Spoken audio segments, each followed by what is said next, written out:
and welcome. This is the TOC business session in the year 2025. Currently, I'm joined by the outgoing president of the TOC, and that is Pastor Netshifulani. Thank you so much for your time, Ruti. You have you've just presented your report, and there's been a lot of response and reaction to it. Maybe let's start with what are your reflections over the last 3 years and the work that's been done? I think this was one of the most stable terms, terms. We have had a lot of stability, but also a lot of work has been done. Much of it very, very silently. And I think one of the greatest highlights was the realization of 10,000 baptisms, which we had targeted, and we were able to meet that target and even had an overflow of 330 over the 10,000 mark. So, and we also had a long drought of non-intake of pastors due to COVID-19's impact on our finances. But from between 2022 and 2025, we managed to absorb and employed new 15 pastors, which was almost unprecedented. And this actually speaks to service delivery on the ground, because as a church, we are not in the business of profit making, but we are in the industry of service provision. So I think, this is just one of those major highlights, but probably it also speaks to the futuristic turnaround of the conference as well.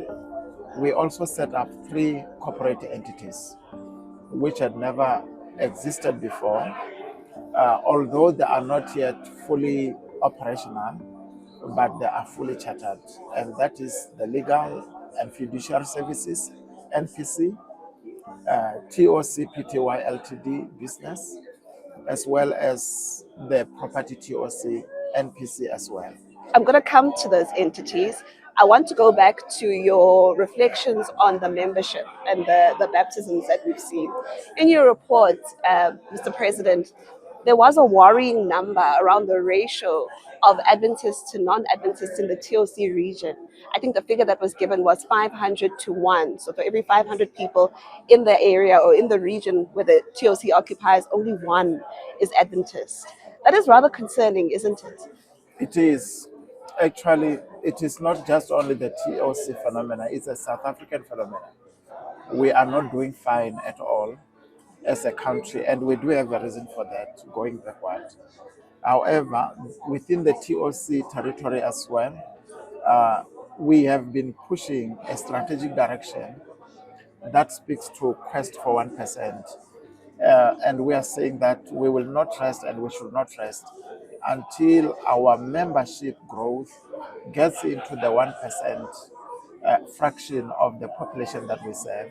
And you are very much right. At the moment, you have 1 Adventist for every 559. And we are still way off our target. We need to bring that to 1 Adventist for every 100 non-Adventists. And once we are there, then we can say we have entered the quest for 1% to make an impact. What's keeping us from achieving that? Partly is a very long historical legacy. And secondly, I think we also need to relook at our evangelism strategies.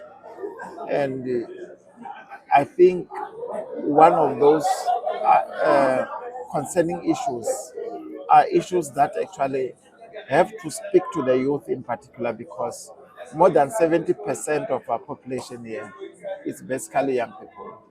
And we are not having evangelism and outreach programs that target the youth in particular, including reaching them where they are in the social media space, as well as the universities and the halls of learning where the majority of them are still.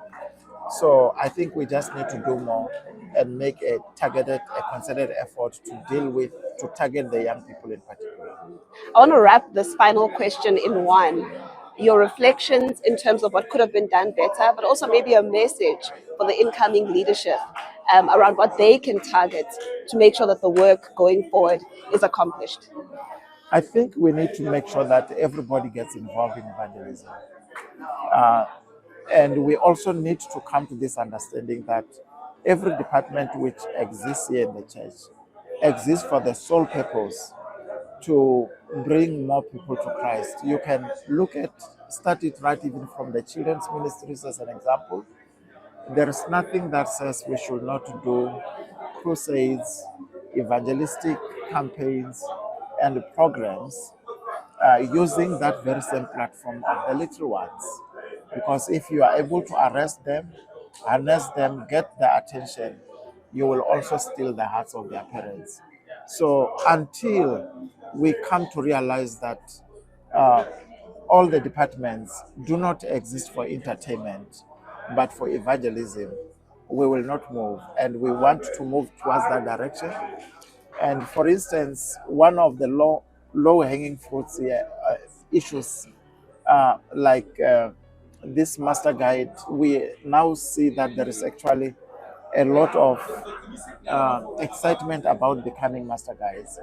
But in the requirement for master guide qualification, we have never put in evangelism or like making it a point that one may not be invested until one has conducted at least one evangelistic crusade or having done an evangelistic outreach using whatever platform and meeting a certain minimum threshold of impacting people through evangelism.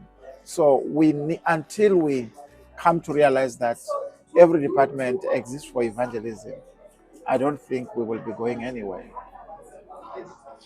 Well, that's the outgoing president of the TOC, Pastor J. Netshifulani. Will continue to bring you regular updates right here on TOC Media.